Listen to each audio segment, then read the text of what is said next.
Jaya Radha Madhava Kunja Bihari.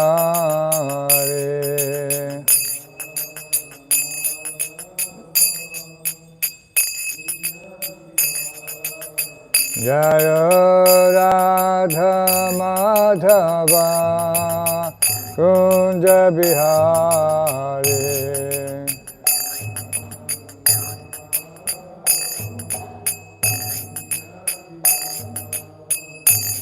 Gopi Janavalabha Girivaradhari.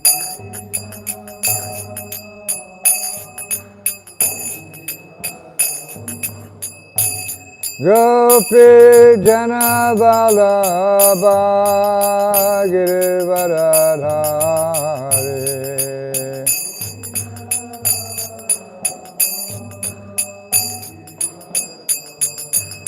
Yashodanandana Rajajana Ranjana.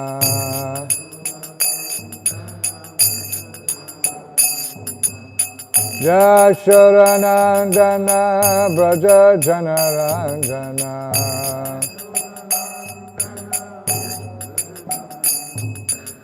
Yamuna Tiravanachari.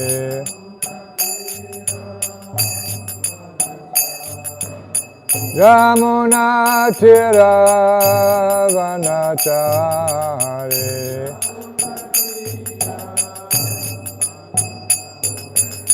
Jaya Radha Madhava Kunja Bihari.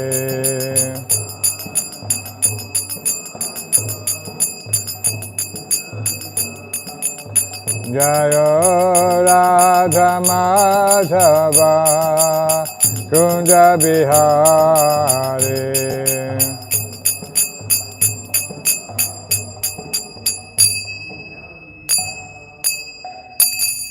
Jaya Vishnupad Paramahansa Parivrajikacharya Sutara Sutta Shri Śrīmad.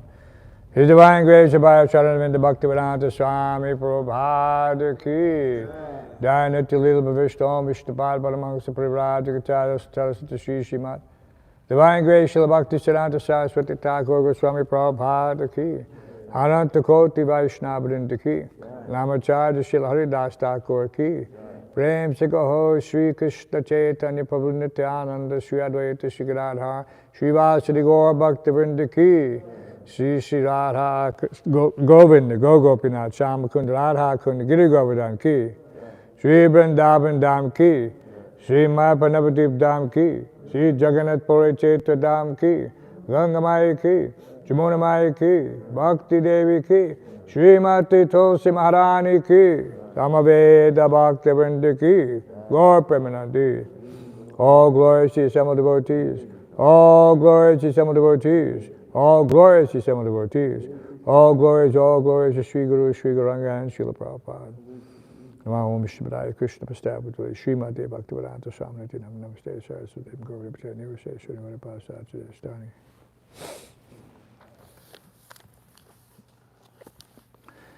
Reading from the Śrīmad-Bhāgavatam, 2nd Canto, 8th chapter, text 29. Chapter titled Questions by King Parikshit.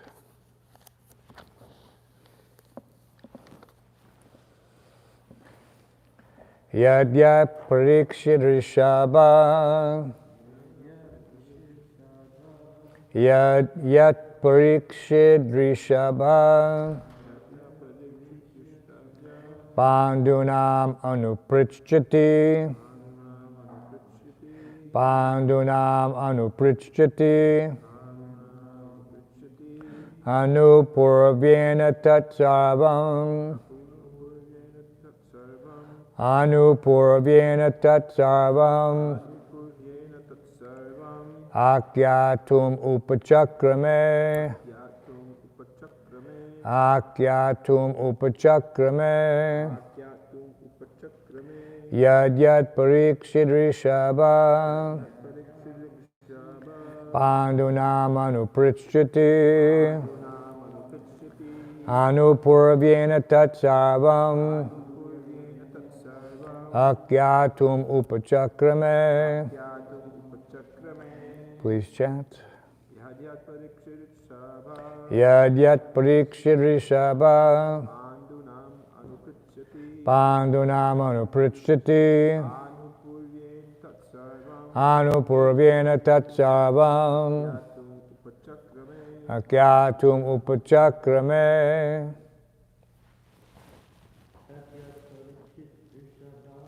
Yadyat parikshit sabhyam Pandunam anupritchati Anupurvyena chatta Akyatum upachakrame. Yadyat parikshit rishabha Pandunam anupritchati Anupurvyena tatsarvam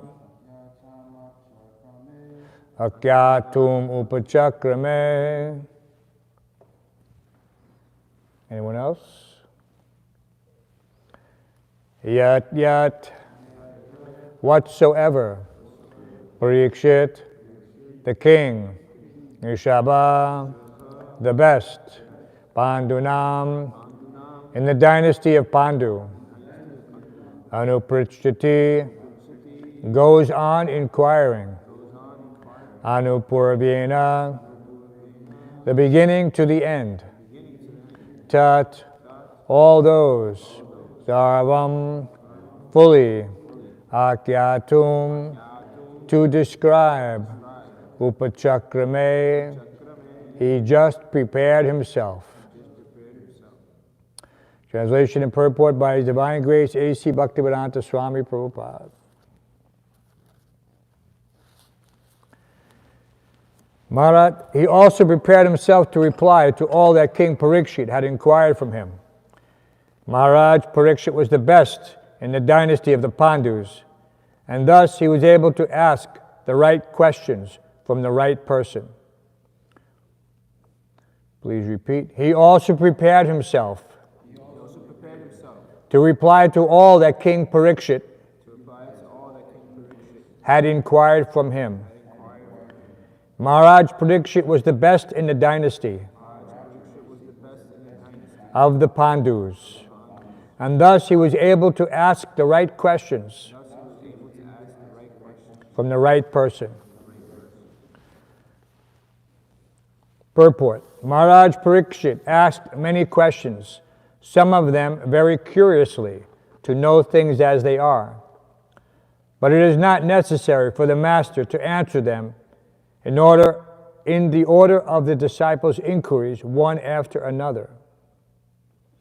But Shukadeva Goswami, experienced teacher that he was, answered all the questions in a systematic way, as they were received from the chain of disciplic succession, and he answered all of them without exception. Thus end the Bhaktivedanta purports of the second canto, 8th chapter of the Śrīmad-Bhāgavatam, entitled Questions by King Parikshit. Om Jnana Tandasya Ganajana Sokaya Chakshon Vatamina Tasmai Shri Gurave Namaha Mukam Karoti Vatsalam Pangum Lankate Gurum Yat Kripatam Maham Bande Shri Gurum Dinatanam.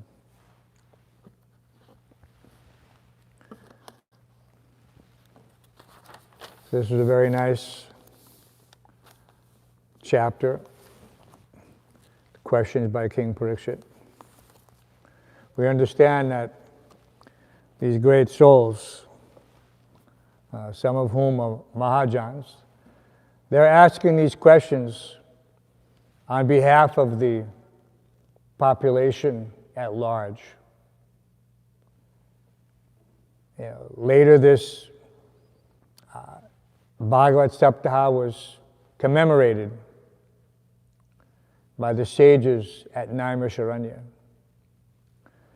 So this was not simply a dialogue between two great personalities, Maharaj Parikshit and Shukadeva Goswami, but was meant to be distributed, especially during this transition entering into the age of Kali, the age of quarrel and hypocrisy, where the last leg of Dharma is truth. And we see that people in general only understand relative truth according to their own misconceptions, misperceptions, false ego, etc. There's one common saying, Atmavan manyate jagat. One understands the universe through his own mind. So this is the same as the lower species of living entities, like the ants or any other, the dog, 8,400,000 species, pick any one. They can only understand according to their own conception. So some living entities have no ability to perceive anything other than the most basic, what do they say? The anamoy, this consciousness that one should only pursue foodstuffs. He has no other, just like we see the small one-cell living entities. What do they do all day? They simply consume something and then they replicate. They have no other consciousness, no self-awareness. So these are the lower stages. Anamoy, Gyanamoy, up to big Gyan.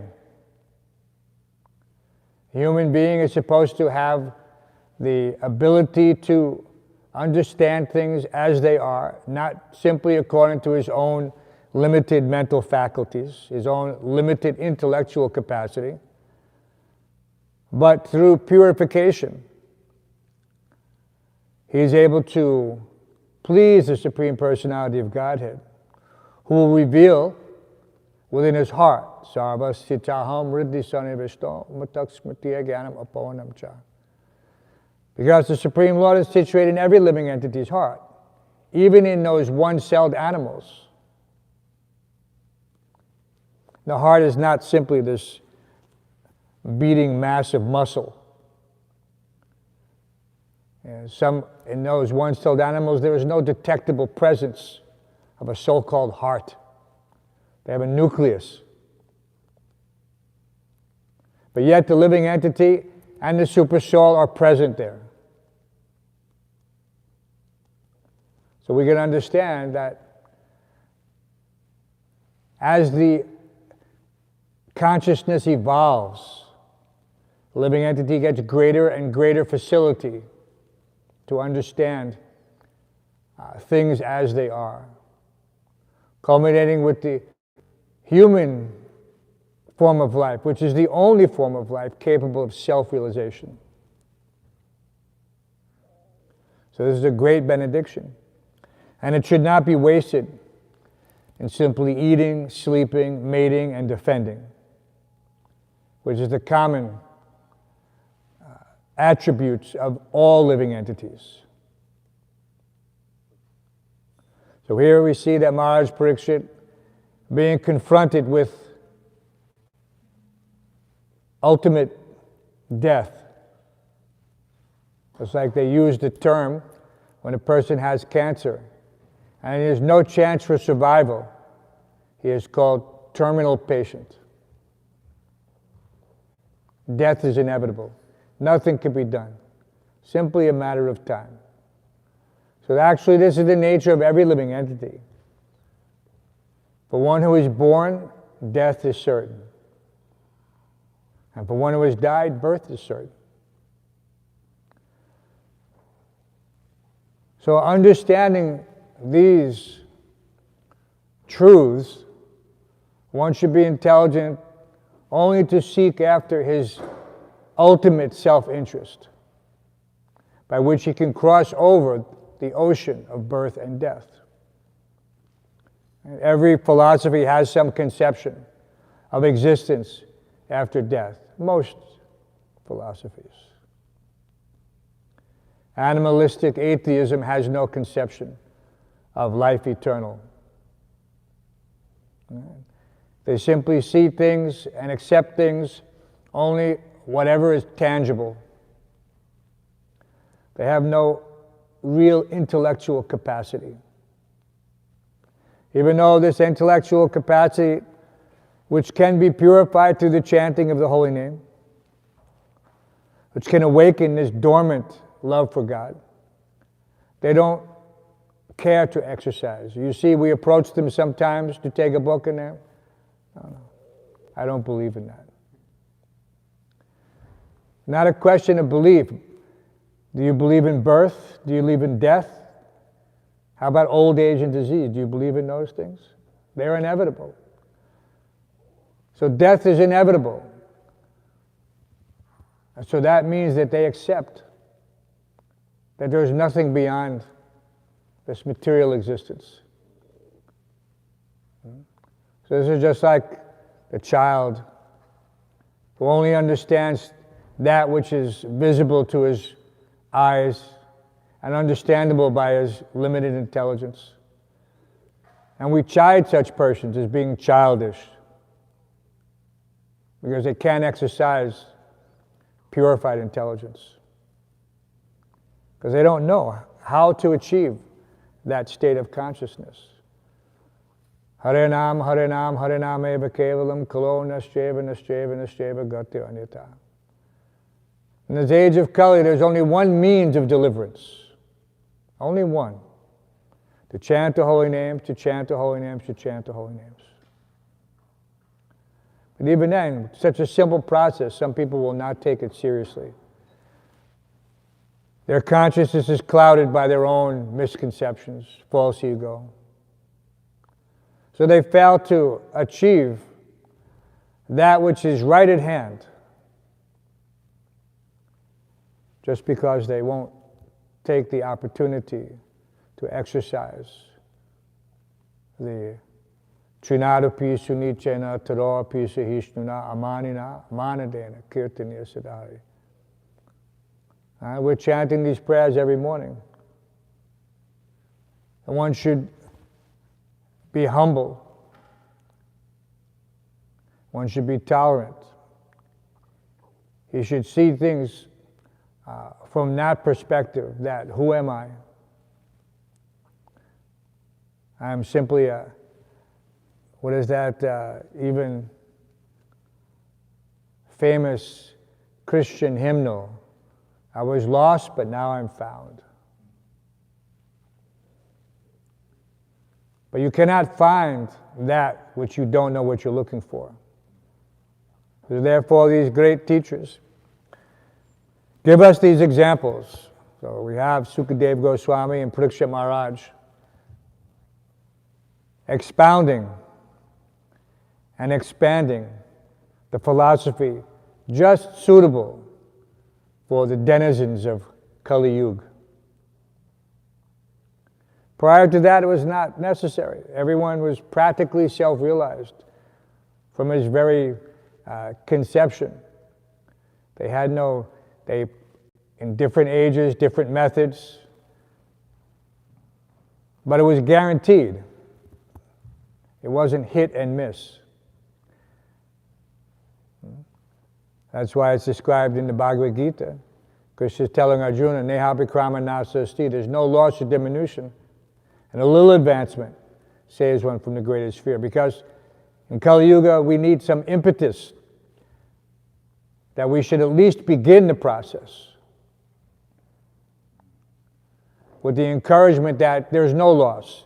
Even if you don't complete it, you will take up again exactly where you left off.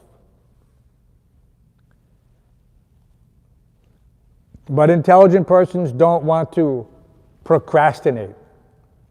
Life is short. At most 100 years.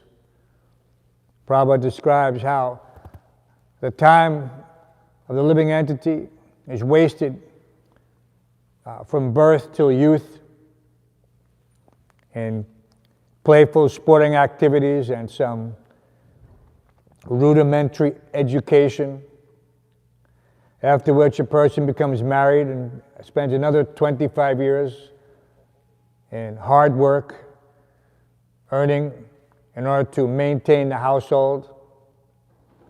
And then by that time, old age is beginning to set in. So many infirmities, loss of eyesight, loss of hearing, loss of everything. Until finally there's just a few years left in order to become self-realized. And even then, people do not take it seriously. Even on their deathbed. Prabhupada tells the story in Vrindavan about Emperor Akbar. Emperor Akbar had one famous minister. His name was Birbal. So the king inquired from the minister one time, at one point does one's lusty desires, sex desires, cease? So he wanted an answer. At what time does it cease? Yes, Manaji? You just listening? So Birbal says never. And the king couldn't accept that answer. He said, what? How can that be? I don't accept. So then the minister said, no problem. You just be ready. And that when I call you. So after some time had passed, Birbal went to the emperor and he said, now please come and bring your young daughter with you. So the emperor followed Birbal to the house of a man who is on his deathbed. So before entering, Birbal told the emperor, you please study the man's face.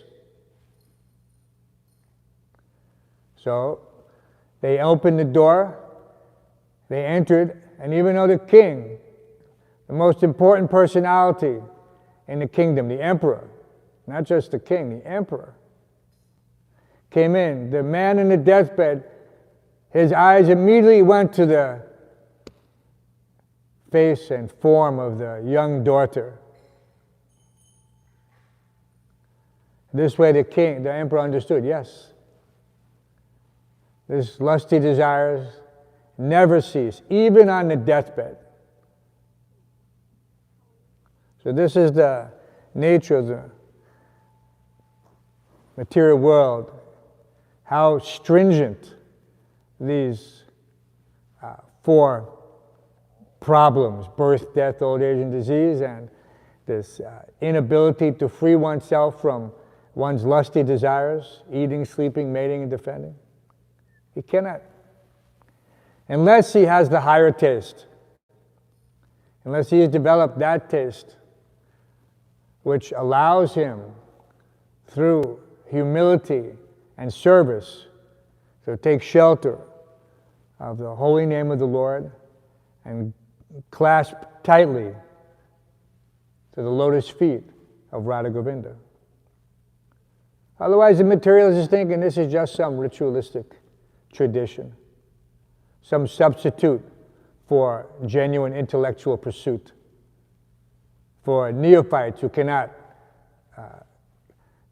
conceptualize higher principles of philosophy. So this is the trap, that one's intellect, puny material intellect, subordinates his true spiritual nature. This is Maya's trick. Says, oh no, that cannot be true. Don't believe what you're reading from the great sages and saints who are self-realized and who have passed down these teachings for thousands of years, and whose principles and have been corroborated over and over again. In the material world, that's called peer review. When some scientist prepares some hypothesis, some theory, some experiment, some conclusion, he gives it to his fellows in the same circle of academia, and they review it. It's called peer review. Peer means your equals. And then if they accept it, then it's published. They say, yes, we don't find any mistake. So the Śrīmad-Bhāgavatam has been peer-reviewed. First of all, it's by the agency of an incarnation of the Supreme Lord himself, the literary incarnation. Not by some ordinary, mundane person who just thought, let me write down some nice stories. Every word in every shloka is the highest conceivable understanding of spiritual life. And it can be expounded on unlimitedly, as Srila Bhaktisiddhanta would do for just one shloka and lecture for months.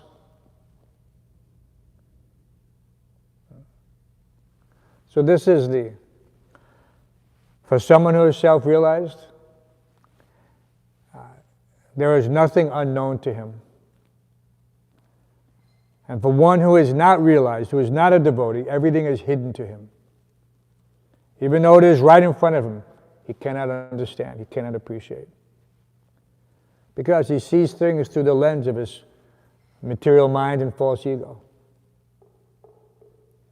So this is the great challenge. How to become free. So the only surefire solution is to engage submissively in the service of the spiritual master in Krishna.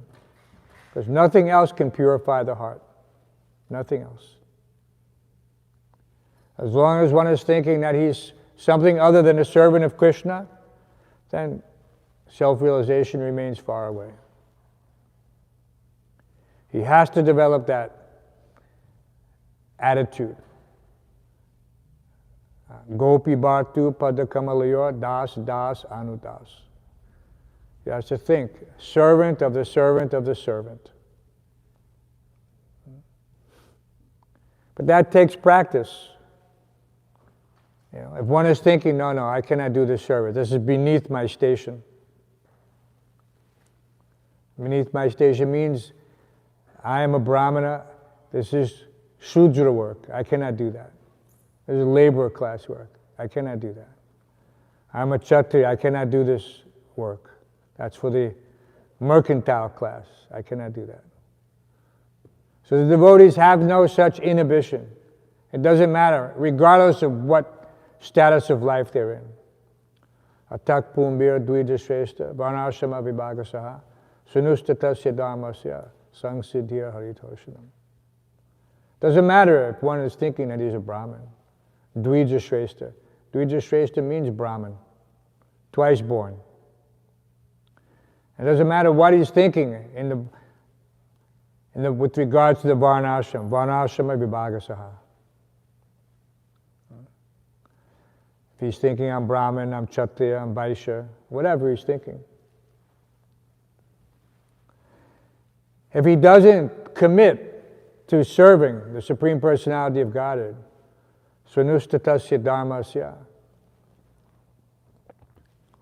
What's that next one? Jayate mahatobhaya? No. Sangsiddhya haritoshanam.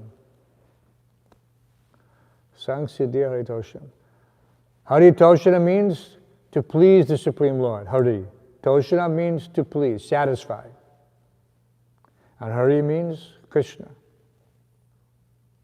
It also indicates, the word Hari also means he who takes away. In other words, thief. So the word Hari also means thief. He who takes away. A thief is he who takes away. But he takes away all impediments on the path to spiritual life. So we chant the name of Hari, and we say Hari Bol. And on this auspicious day, the 535th anniversary of the advent of the golden avatar, the Yuga avatar, he would cry continuously, even on the lap of his mother, unless she chanted Hari Bol, Hari Bol. So that was a great. Sometimes the neighboring ladies would make the child cry, just that he would stop when they would say Hari Bol. This was an indication, according to Srila Prabhupada, in the preface to Teachings of Lord Chaitanya, of his mission in the future to spread the chanting of the holy name to every town and village. Although at that time, this was an unknown that was still hidden, and it remained hidden up until his adolescence. And interestingly enough, indicated by Srila Bhaktivinoda Thakur and others, it wasn't until he took initiation from Ishwar Puri that he began to manifest the devotional symptoms. Up until that point, he was considered to be a scholar, a pundit, someone who took pleasure in the intellectual debate and discourse with different philosophers who would come to Navadvip to challenge one another, like the Kashmiri Pandit. But after that, he realized this is all a useless waste of time, because it's not for the pleasure of the Supreme Personality of Godhead. So we see that in this line of Madhavendra Puri. So how, even that itself is an example,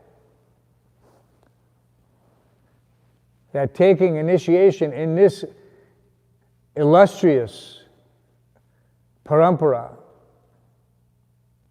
one immediately gets benefit. Of course, Sri Chaitanya Mahaprabhu is the Supreme Personality of Godhead. But the teachings of the Lord Chaitanya is practical example of the life of a devotee. And so we see that when he took initiation, even though he was considered to be a scholar and a pundit, from that point on, he was only speaking about Krishna and engaging in spreading this love of Krishna. It was very edifying, this point. So sometimes someone may minimize this process of initiation, or invent some alternative. But coming in this Brahma Madhva Gaudiya Sampradaya is a great opportunity. Just like sometimes they have clubs in the material world, right? They have the Masons, the Masonic order. Right? And they have some different levels of advancement up to a certain degree. But this is all mundane. There's nothing redeeming. Redeeming means, can it save you from the cycle of birth and death? No. So there's nothing redeeming about it. Just like when we were young, they had these incentives to shop at a certain store. You would get some green stamps. And if you collected enough green stamps, you could turn them in and get something for it, whatever, some insignificant gift. It's called redeeming. So you get something, and in exchange, then you can redeem it for something else. But in the material world, there is no such reciprocation. Nothing you get in the material world can be redeemed for eternal salvation, except devotional service at the lotus feet of Krishna.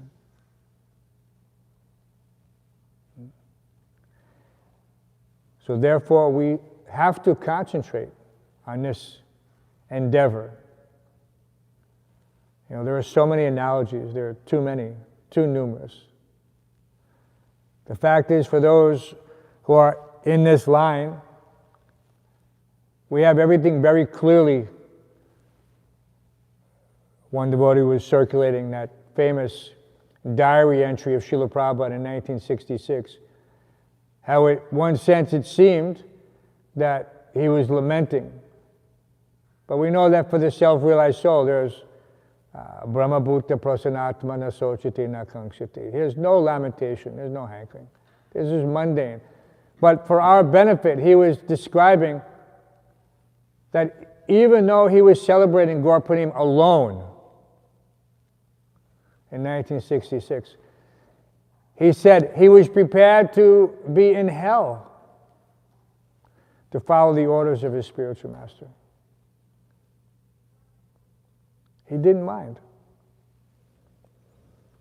So this is for our benefit again. Right? One writes a diary, typically for some exercise and continuity, to see how things have progressed from one point to another. But the other benefit is for those who follow after, to observe this practical. How is the pure devotee? How is he engaged in the service of his spiritual master?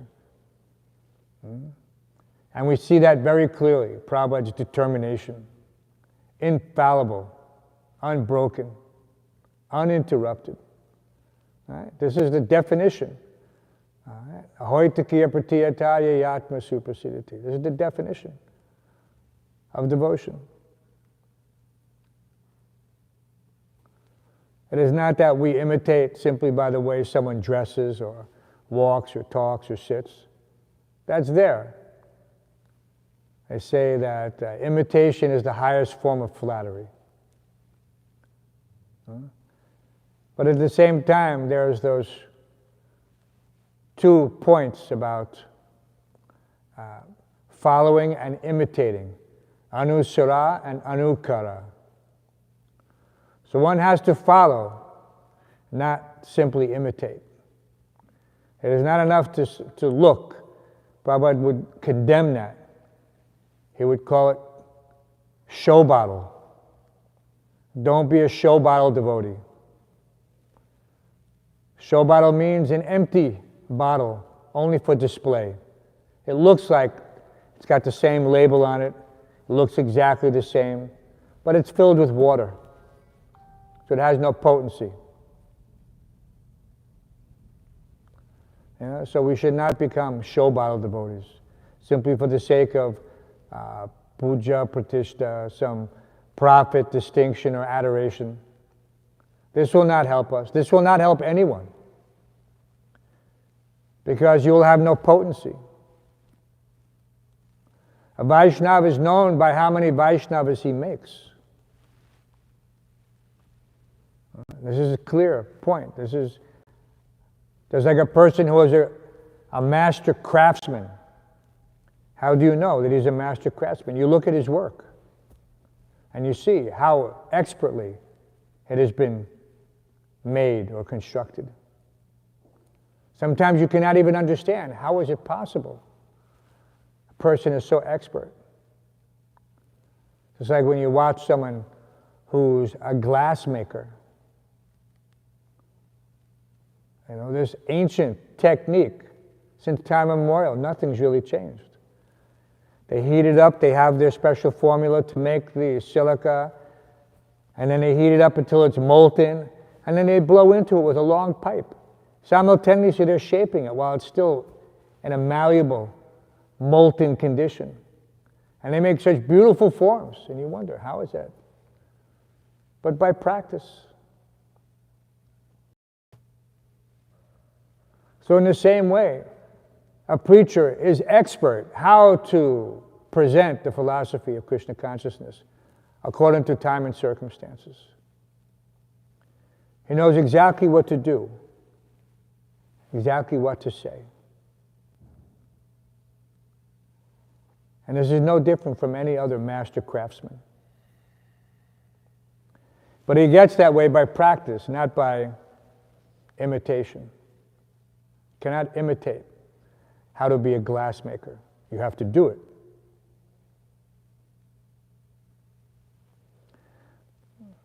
Some people also try to lay false claim to another's work.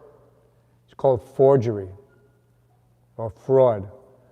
Or someone will say that, no, I painted that, or I made that. But he didn't do it. He just wants to take credit for it. So all these things are just examples for us how to stay strict on the path of devotion, follow in the footsteps. Mahajano yenikatak sapanta.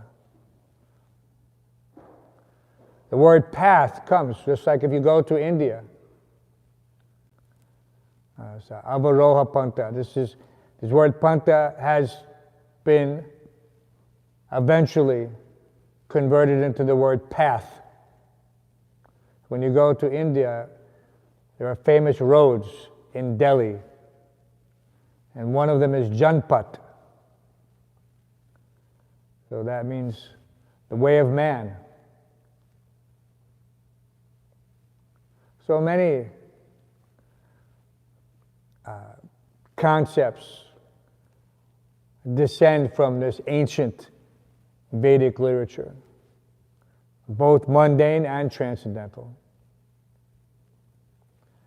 And we're fortunate that we can extract that which is real, that has actual substance, and which is confirmed in the assembly of devotees. This is not just some echo chamber that someone says something, another person says, that they simply repeat like a parrot. No. This is all realized knowledge. But one who has no realized knowledge, he cannot appreciate how such concepts have been imbibed and assimilated, because they don't live the actual life. Living in the ashram, in the monastery, where one is walking the walk, not simply talking the talk. That is how you become free from the cycle of birth and death. Guru Mukha Padma Vaikya Chitte Te Kuriya Aikya. You cannot have this purified consciousness without following the instructions of the spiritual master. It's not possible. It's only the spiritual master. He's like the expert doctor. He knows exactly what medicine to prescribe in order to cure you from the material disease, the bhava rog. No one else can tell you. And that is why it is Lord Krishna makes that point, that just try to learn the truth by approaching a spiritual master. Inquire submissively and render service to him. Self-realized soul can impart knowledge unto you because he has seen the truth. All right? Tadvidi pranipatena pariprasna sevaya upadekshanti te gyan. Gyanina tatpadarshana. Darshana means to see. Jnanina tattva means the realized soul who has seen the truth. Tattva. Tattva is the complete truth, not just truth that you say something which is correct. That's relative truth. If you identify that something is, the wall is white, that's a relative truth. But that is not tattva. That is not understanding this complete summum bonum, absolute truth in all its phases. Vedanti tat tatpavidat tattvam yad jnanavadvayam brahmeti paramatmeti bhagavaniti shabdite. The absolute truth is known in three features: Brahman, the impersonal; Paramatma, the localized; and Bhagavan, the supreme. And many people have partial realization, but only a few have complete realization.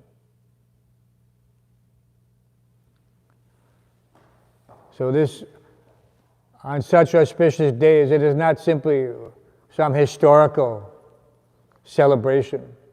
Yes, Lord Chaitanya appeared 535 years ago. It's not simply a day on the calendar. For us, we understand that this is the beginning of the golden age of Kali Yuga, whereby the presence of that personality, Krishna Banam Tusha Krishna Sangapangashta Parshadam Yagnai Sankirtana Praya Yajanti Hi Sumedasa. Sumedasa. Those with good intelligence understand the Supreme Lord when he descends, Tvis Krishna, not blackish. We understand golden color. Sangapangasa Pasham. And how he's not killing the demons with any weapons. He's killing them with the weapon of the holy name of his mercy. And how is he accomplishing this? Through his devotees. Through the Sangha. This is the key. Everything is there in this particular prediction. There's nothing left to speculation, conjecture. But only a few people will know. Sumedhasaha. Those with good intelligence. Parikshit means examiner. So every one of us is following in the footsteps of King Parikshit, and we've examined everything carefully to the best of our ability, and we have reached a conclusion. And that conclusion is Tadvidi Pranipatena. And by coming to that conclusion, our life is perfect.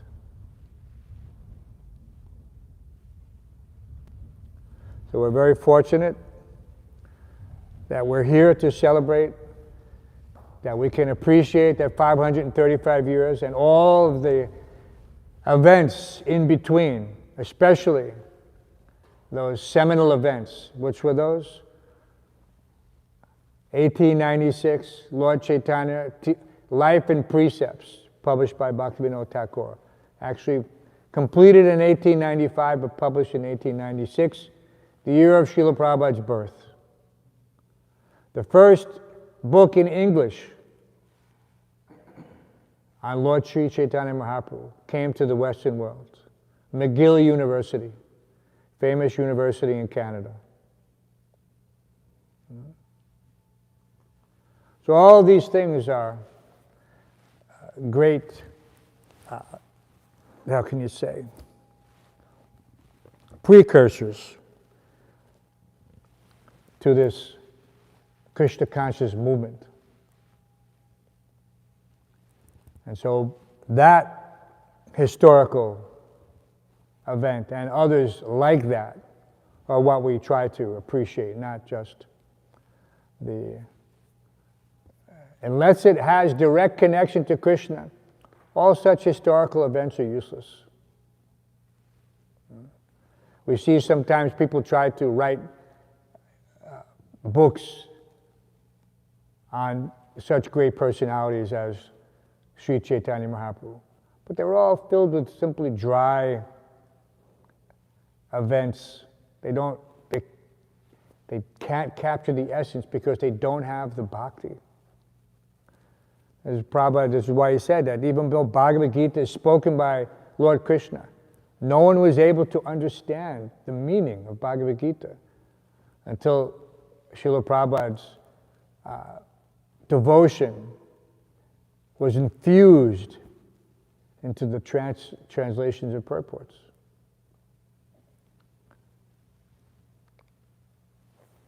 So we take shelter in this way on such a special day to increase our hearing and chanting, since everyone is fasting, and an opportunity to maximize our interaction with the fallen conditioned souls of this age. Who can imagine, what the benediction is for those who receive transcendental literature on Sri Chaitanya Mahaprabhu's appearance day? It's inconceivable. That person will not understand, perhaps even in this lifetime, how he's been benedicted. But it is our duty to endeavor in this way, understanding how we have been able to come by His mercy. Namo Mahavadanyaya Krishna Prema Padaya Te Krishnaya Krishna Chaitanya Namne Gaura Shema. This is inconceivable mercy, that every person who wants it can get it. Every person wants it. It doesn't matter what your condition is, what your situation is. If you simply want to become self-realized, to understand things, Lord Chaitanya will give you that benediction. What's that verse? Patita pavana hetu tab avatar mosamo patita prabhu napa ivayara. There is no one more merciful than Lord Chaitanya. And because I am the most fallen, therefore I have priority.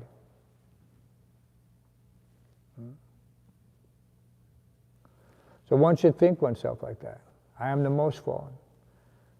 Lord Chaitanya is Patita Pavana, so therefore I am eligible. Instead of trying to be eligible for so many other material things, we should try to become eligible for Sri Chaitanya Mahaprabhu's mercy. And that we can have. Serving Sri Sri Radha Govinda, serving Mahaprabhu and his eternal brother, Lord Nityananda, soon to manifest. Maybe on next Nityananda Triyodasi.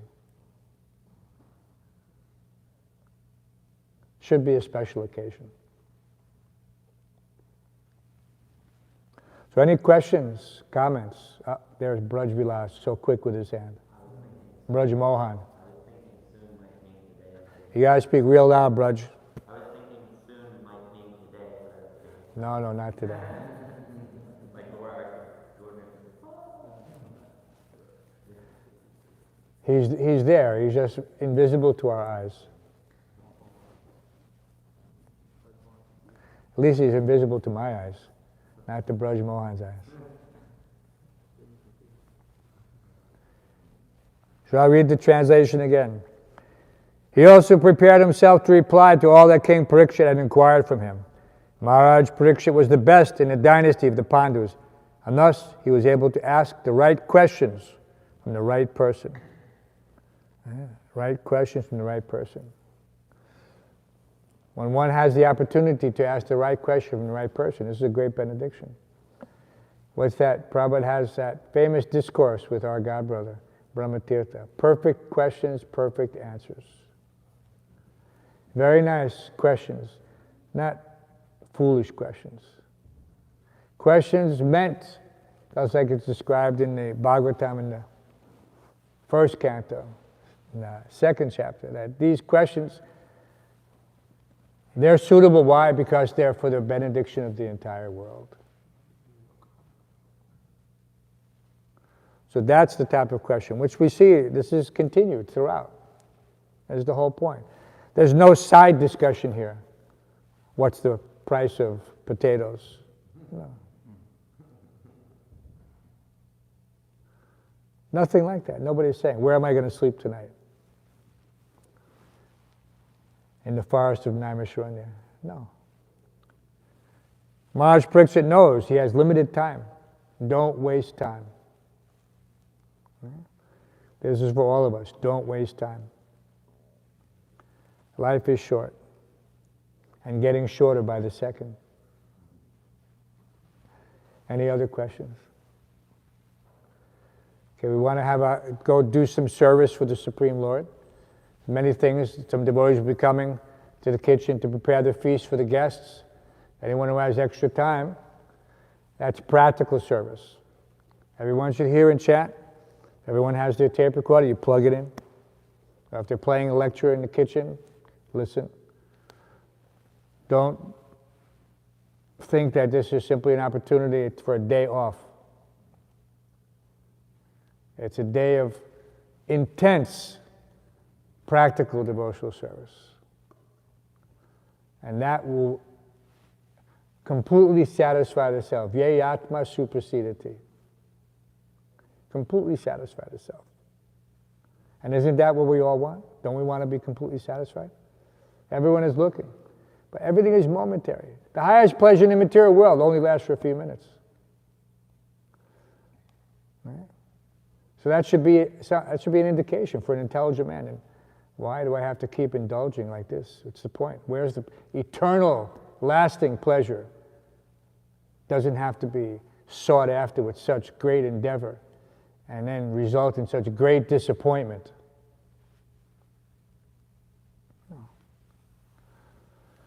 Śrīmad-Bhāgavatam ki, Srila Prabhupada ki, Sri Chaitanya Mahaprabhu Mahamahotsav ki, Gaur Premanandi.